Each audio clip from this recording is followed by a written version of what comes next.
नमस्कार दोस्तों, आप सभी का मेरे चैनल पौराणिक कथाओं में एक बार फिर से स्वागत है। आज मैं आपको देवशयनी एकादशी के व्रत, पूजा एवं इसकी कथा के बारे में बताती हूँ। उदया तिथि के अनुसार देवशयनी एकादशी का व्रत 17 जुलाई को रखा जा रहा है। इस दिन भगवान विष्णु के शयन में जाने की कथा प्रचलित है, जिसके अनुसार 4 महीने तक भगवान विष्णु क्षीर सागर में शयन करते हैं और कार्तिक मास की शुक्ल पक्ष की एकादशी को जगते हैं। देवशयनी एकादशी हिंदू धर्म में एक महत्वपूर्ण व्रत है, जिसे आषाढ़ माह के शुक्ल पक्ष की एकादशी को माना जाता है। इसे हरिशयनी एकादशी, पद्मा एकादशी या तुरी एकादशी भी कहते हैं। सृष्टि के संचालक और पालनहार भगवान श्री हरि विष्णु हैं। ऐसे में देवशयनी एकादशी के बाद भगवान पूरे 4 महीने के लिए योग निद्रा में चले जाते हैं। इस अवधि को भगवान का शयन काल भी कहा जाता है। मान्यता है कि भगवान विष्णु के शयन काल में जाने के बाद सृष्टि के संचालन का कार्यभार भगवान शिव संभालते हैं। इसीलिए चतुर्मास के 4 महीनों में विशेष रूप से शिव जी की उपासना फलदायी होती है। देवशयनी एकादशी का महत्व।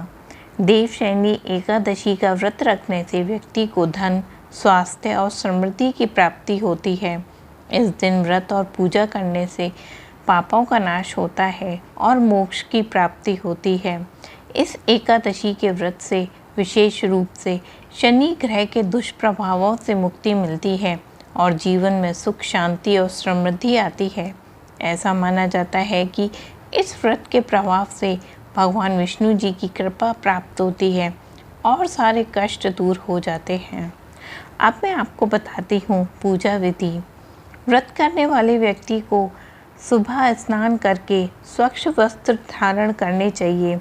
इसके बाद भगवान विष्णु जी का पूजा का संकल्प लें। घर के मंदिर को स्वच्छ करें और भगवान विष्णु जी की मूर्ति या तस्वीर को गंगा जल से स्नान कराएं। उन्हें पीले वस्त्र पहनाएं और सुंदर फूलों से सजाएं। पूजा के लिए चंदन, तुलसी पत्र, अक्षत, धूप, दीप, नैवेद्य, पंचामृत, फल और पीले फूलों का उपयोग करें। भगवान विष्णु जी की मूर्ति के समक्ष दीप जलाएं, धूप, चंदन, पुष्प आदि अर्पित करें। भगवान विष्णु जी को पंचामृत और फल का नैवेद्य अर्पित करें। विष्णु सहस्त्र नाम या विष्णु स्तोत्र पाठ का ज़रूर पाठ करें। अब मैं आपको देवशयनी एकादशी की व्रत कथा सुनाती हूँ। एक बार युधिष्ठिर ने भगवान श्री कृष्ण से आषाढ़ शुक्ल एकादशी की व्रत विधि और महत्व के बारे में बताने का अनुरोध किया। तब भगवान श्री कृष्ण ने कहा, इस व्रत को देवशयनी एकादशी के नाम से जानते हैं। ये व्रत जीवों के उद्धार के लिए महत्वपूर्ण माना जाता है। जो इस व्रत को नहीं करता उसे नरक में स्थान मिलता है। ब्रह्मदेव ने नारद जी से इस व्रत के महत्व और विधि को बताया था।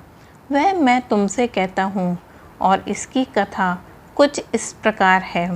कथा के अनुसार एक समय में एक महान राजा मंधाता थे, जो बहुत दयालु, धार्मिक, प्रतापी और सत्यवादी थे। वे अपनी प्रजा की संतान की तरह सेवा किया करते थे, उनके सुख और दुख का ध्यान रखते थे। उनके राज्य में सभी खुश थे। एक बार ऐसा समय आया कि लगातार 3 साल तक बारिश नहीं हुई, जिसके कारण फसलें बर्बाद हो गईं और अकाल पड़ गया। उनकी प्रजा त्राही त्राही करने लगी। एक दिन प्रजा ने राजा से गुहार लगाई, आप इस स्थिति से बाहर आने का कोई उपाय करें। राजा भी परेशान हो गए। उनको यह देखा नहीं गया और वे सेना के साथ जंगल की ओर चल पड़े। वे काफ़ी दिनों तक यात्रा करते रहे। तब जाकर वे ब्रह्मा जी के पुत्र अंगिरा ऋषि के आश्रम के पास पहुँचे। वे आश्रम के अंदर गए और अंगिरा ऋषि को प्रणाम किया। इस अंगिरा ऋषि ने उनसे आने का कारण पूछा। तब राजा ने ऋषि से कहा, अकाल के कारण उनकी प्रजा परेशान है। अन्न का संकट उत्पन्न हो गया है। चारों ओर हाहाकार मचा हुआ है। बारिश न होने से यह स्थिति पैदा हो गई है। इस संकट से निपटने का कोई मार्ग बताएं। इस पर अंगिरा ऋषि ने कहा कि आपको आषाढ़ शुक्ल की एकादशी का व्रत विधि विधान से करना चाहिए, जिसमें भगवान विष्णु जी की पूजा होती है। अंगिरा ऋषि ने कहा कि इस व्रत को करने से भगवान विष्णु प्रसन्न होंगे और आपकी मनोकामनाएं पूरी करेंगे। आपके अर्जित पुण्य से राज्य में बारिश अवश्य होगी और अन्न का संकट भी दूर होगा। प्रजा फिर से खुशहाल हो जाएगी।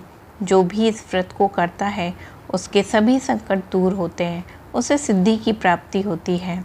अंगिरा ऋषि को प्रणाम करके राजा ने राजधानी वापस आ गए। अब आषाढ़ शुक्ल एकादशी की तिथि आई तो उन्होंने पूरी प्रजा के साथ इस व्रत को विधि पूर्वक किया। विष्णु जी की पूजा की, दान पुण्य किया, नियम पूर्वक पारण किया। इस व्रत को करने से कुछ समय बाद उनके राज्य में बारिश हुई, जिससे फसलों की पैदावार भी अच्छी हुई। उनका राज्य फिर से धन और धान्य वाला हो गया। उसकी प्रजा दुखों का अंत हो गया। और इस प्रकार देवशयनी एकादशी की व्रत कथा पूरी होती है। आप सभी का दिन मंगलमय हो।